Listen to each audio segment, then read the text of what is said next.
मोनसे दुखुनांथाव खौरां जेरावबो आखा-फाखा बर'नि सासे सुबुं सम्पद गपाल स्वर्गियारिया अबथिरायै रुंसारि जाबाय। रौता बागान गामिनि गपाल स्वर्गियारिया अबथिरायै गोब्राब बेरामनि नारसिननायाव अबथिरायै रुंसारि जाबाय। गुवाहाटीयाव थानाय एप'ल' देहा फाहामसालियाव गपाल स्वर्गियारिया थांनाय हरनि 10 रिंगायाव जोबथा हां बोयो। गपाल स्वर्गियारिया रुंसारि जानायाव ओनसोलनि रायजो राजाफोरजों लोगोसे बर' हारिनि माहारियारि आफाद, दुलाराय बर' फरायसा आफाद, बर' हारिमु आफाद, बर' महरगिरि आफादनि दैदेनगिरि आरो ओनसोलनि रायजो राजाफ्रा गोथौ दुखु मोननायखौ फोरमायदों। बिथाङा बर' हारिमुआव सासे राफोद आखा-फाखा रोंगौथि गोनां खाम सिफुं सेरजा दामनाय फोरोंगिरि, मुसुखा दागिरि, सावगारि एरगिरि, मेथाइ लिरगिरि, देंखोगिरि, खाम सिफुं सेरजा बानायगिरि, मोजां सासे मोसागिरि, फावखुंगुर, बिथोनगिरि, प्रडिउसार, केमेरामेन, बर' सुबुं मोसानाय दामनायनि रोंगौथि गोनां फोरोंगिरि, जेरावबो आखा-फाखा रुंसारि गपाल स्वर्गियारिया आथिखालाव उदालगुरि जिल्ला दुलाराय बर' हारिमु आफादाव बुंथिगिरि आरो उदालगुरि जिल्ला बर' सावथुन महरगिरि आफादनि लेङाइ नेहाथारि बिबान मावनानै दंमोन। रुंसारि गपाल स्वर्गियारिनि अबथिराया जिउ गोमानायाव बर' हारिमुनि फोथाराव आरो बर' हारिनि गेजेराव सुख'हायै खहा जानानै थासिगोन। हारिमु बिथिङाव मेंनो रोङै खामानि मावग्रा सासे जाखांफुनाय सेंग्रा, जोंनि बयजोंबो सिनायजानाय आरो बयजोंबो अनजाग्रा गपाल स्वर्गियारि, रौता बे बजाजारनि दामसोरां गामिनि बिथाङा अबथिरायै मैया हरनि 11टा बाजियाव एप'ल' इन्टारनेशनेल हस्पिटाल गुवाहाटीयाव ट्रिटमेन्ट लाबाय थानाय समावनो जिउ नागारो आरो बिथांनि न'खराव दिनै बिथांखौ जोबथा बिदाय होनाय मोनसे हाबाफारि आरो बे हाबाफारियाव जों बयबो बाहागो लादों। न'खरनि जि दुखुनि जि सम, बे दुखुनि समाव न'खरजों जों बाहागो लाफादों।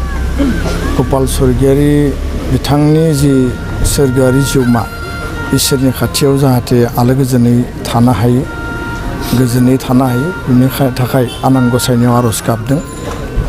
दुखुनांथाव बाथ्राया बेसो जे बिथाङा जोबोद मेंनाय आरो बानाय गैयाजासे गासैबो खामानिखौ मावोमोन। दामनाय देनायनिफ्राय लानानै मोसानाय मुसुरनायनिफ्राय लानानै बायदिसिना मुसुखा बानायनाय, बड'फानि मुसुखा बानायनाय आरो थांनाय 2018 मायथाइयाव नर्थ धेकियाजुलि बातासिपुराव जि एबसुनि गल्डेन जुबिलिनि जोबथा हाबाफारि जादोंमोन, बेयाव बान राजानि मुसुखाखौ बिथाङा बानायदोंमोन। हारिखौ गोसो इसिंजों मोजां मोनग्रा, अराय हारिनि थाखाय सानग्रा, समाज आरो ओनसोलनि थाखाय माबा मोनसे मावनो थाखाय बिथाङा अरायबो गोसो गुदुङै आवगायबोग्रा सासे सुबुंमोन। बिथांनि जिखिनि ट्रिटमेन्ट, बे ट्रिटमेन्टनि समाव तेजपुरनि टाइम्स हस्पिटालानो जा, एप'ल' इन्टारनेशनेल हस्पिटालानो जा, ट्रिटमेन्ट लानायनिफ्राय मैयासिम जोंनिफ्राय खौरां लाबाय थानाय जादों। आं गावबो बिथांनि फंबाय तिलक स्वर्गियारिजों मैया बेलासियाव बेनि ट्रिटमेन्टनि कन्डिसना मा अबस्थायाव दङ आरो बेसेबां इमप्रुभमेन्ट जादों, बे बाथ्राफोरखौ सावरायबाय थानाय जादों। आरो गासैबो रिपर्टखौ लानानै बिथांनि ट्रिटमेन्टआ एसे गोलाव जागोन बेखौ जोङो मोनसे एसेसमेन्ट खालामदों आरो डाक्टाराबो बुंदों, खिन्थु अबथिरायै जे रुंसारि जागोन बेखौ रावबो फोथायनानै लानो हायाखै। आरो मैया जि मोनसे थासारि, बेयो अबथिरायै जिउ गोमादोंब्लाबो जोङो एक्सिडेन्टेल होननानैसो बुंनो सानो।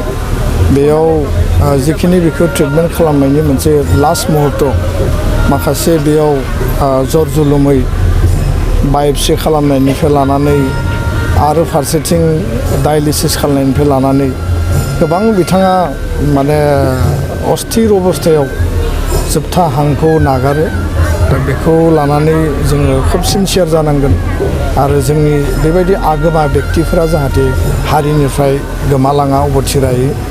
बिथाङा गोबां आसा आरो मिजिं दंबावोमोन हारि आरो समाजनि हाबा मावबावनो।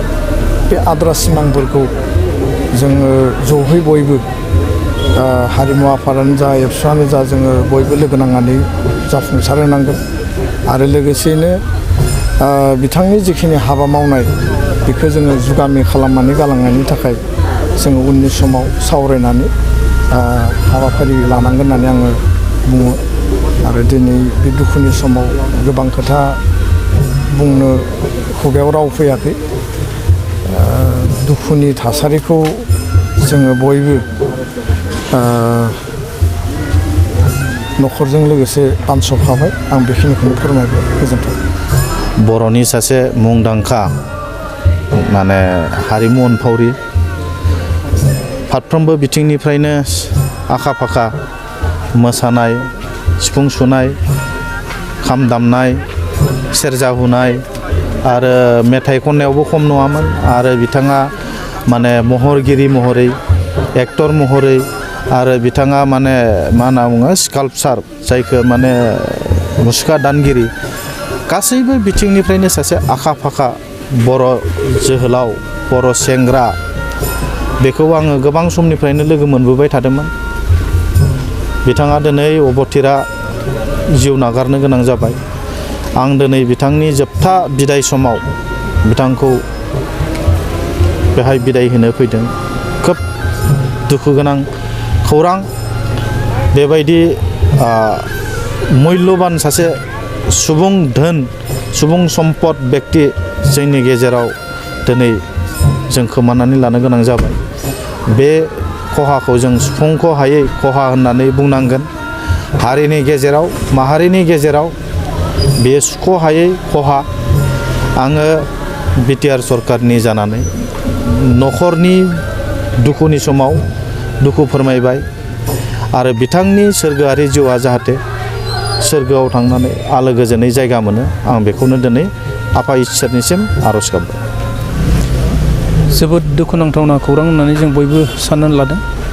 बर' समाजनिल' नङा जोंनि एरियानि बा बिभिन्न जाथि संगठनफोरनि थाखायबो गिदिर खहा बे फंबाय गपाल स्वर्गियारिनि जिहेथु जिउ हरखाब जिउ गोमानाय बियो गावनि जिखिनि रोंगौथि बियो गावनि थांनानै थानाय खोब खम समनि बिथोरावनो गावनि रोंगौथिखौ बियो सुबुंनि गेजेराव दिन्थिलांबाय। जे मानसिया गमामायैनो सम थानायाव गोसो जायोब्ला मा मावनो हायो बेखौ दिन्थिलांबाय।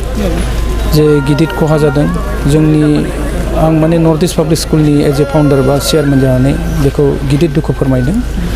जे जों स्कुल गायसनजेननायनिफ्रायनो बिथाङा जोंजों जथेस्थ' सोमोन्दो दंमोन।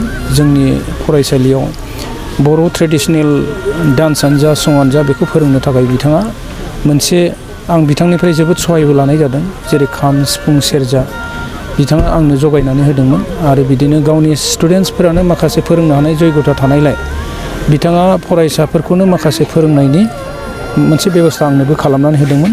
बेखायनो आं जोबोद दुखु फोरमायदों। नोंथांनि गथ'नि इयुना नोंथांनि आखायाव। गथ'खौ गुन गोनां मोजां सोलोंथाइ होनाया नोंथांनि बिबान। आथिखालनि मुगाया बेसेन होयो गोग्गो सोलोंथाइखौ। उदालगुरि जिल्लानि गाजियामाटी ओनसोलाव थानाय गुरुदेव कालीचरण ब्रह्म नेशनेल एकाडेमी बर' बिजोंनि फरायसालिया ओनसोलनि बयजोंबो गनायजानाय मोनसे मोजां फरायसालि। गोदान सोलोंथाइ बोसोर 2024 मायथाइनि थाखाय बिथराइ थाखोनि फर्म होनाय आरो मुं थिसननाया सोलिगासिनो दं। लोगोसे 1 थाखोनिफ्राय 9 थाखोनि मुं थिसननाया फैगौ 2024 मायथाइनि जानुवारि दाननि 5 खालारनिफ्राय जागोन। गोसो गुदुं बिमा बिफा एबा दिथागिरि बिथांमोना 6002867678 आरो 6002401424 मबाइल नाम्बाराव सुलाद लानो हागोन।